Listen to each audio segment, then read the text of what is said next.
Anda kembali bersama kami dalam Economic Update 2024 dan masih bersama kami di sini Menteri Investasi Kepala BKPM Bapak Bahlil Lahadalia.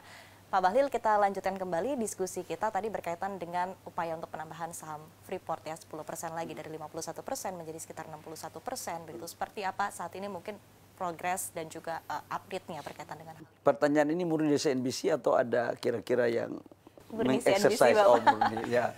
Antara murni dan kalau ada yang mengexercise, oke gitu ya. Jadi gini, saya mau ceritakan dulu sebelum bicara pada penambahan saham 10%. Freeport itu kan produksi peaknya itu 2035. Setelah 2035, itu cadangan hasil eksplorasi mereka itu sudah mulai menurun produksinya. Artinya Freeport pada 2038 itu pasti kapasitas produksinya tidak akan sebesar sekarang. Otomatis pendapatannya akan menurun. Freeport itu masa kontraknya selesai 2041. Oke? Dan Freeport sekarang itu bukan Freeport McMoran lagi. Karena saham negara sudah 51%. Artinya sekarang Freeport milik pemerintah Indonesia. Pertanyaan berikut adalah, kalau dia stop, baru kita perpanjang, terus siapa yang akan menjamin operasi untuk mendapatkan pendapatan? Dan hari ini produksinya Freeport itu sudah di underground, di bawah tanah. Saya kebetulan dari sana kemarin, beberapa bulan lalu dengan Bapak Presiden Jokowi, dengan Ibu Negara, dengan direksi dan chairman daripada Freeport. Nah, untuk melakukan eksplorasi di underground, itu membutuhkan waktu 10 tahun, paling cepat, dan bisa 15 tahun. Underground sekarang yang dilakukan ini, produksinya itu hasil eksplorasi tahun 2021. Yang kemudian baru diproduksikan di tahun 2020. Hampir 20 tahun baru kemudian diproduksi. Tapi cadangan yang didapatkan itu selesai nanti di 2035 peaknya. Selebihnya menurun. Nah, sekarang kan kita membagi strategi.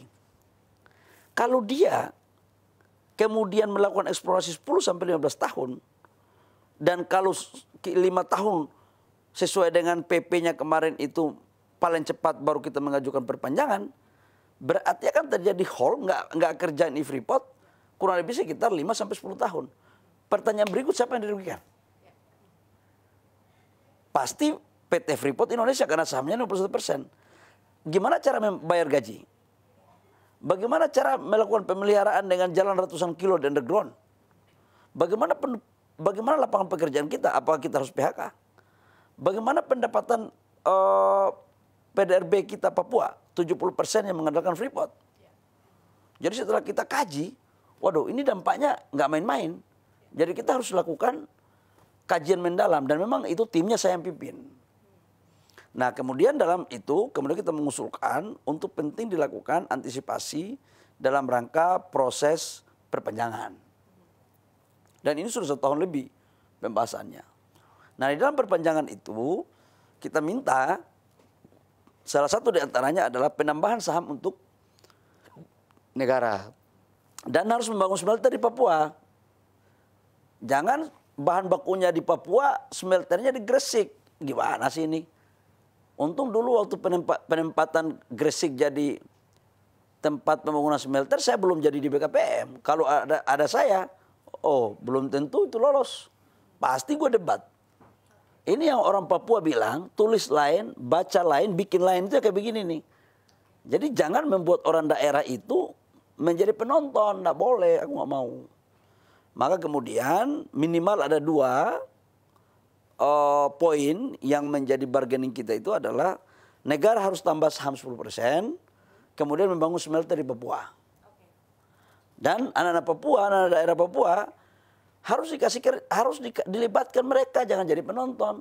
Jangan dari gunting rambut sampai gunting kuku, semua pengusaha Jakarta yang mengerjakan. Nggak fair dong. Udah cukup lah kita dibuat begitu dari tahun 68 masa sampai dengan tahun orang Papua sampai dari yang belum bisa baca sampai sudah pintar-pintar sekali masa-masa digituin. Nggak mau kita lah.